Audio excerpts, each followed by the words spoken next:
we'll guide you through how to use the Wix Landing Page Builder to create stunning landing pages effortlessly. If you find this helpful, consider subscribing and liking the video.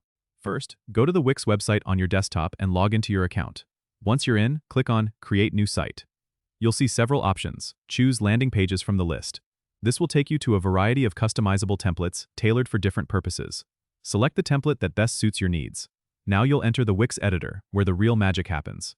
You can edit any element by clicking on it. Change text by simply typing. Adjust images by clicking and uploading your own, or select from Wix's free image library.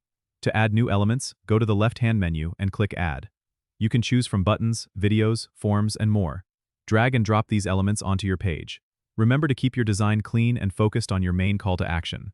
For SEO optimization, click on the SEO button at the top. Here, fill in your page title, description, and keywords to help search engines find your page.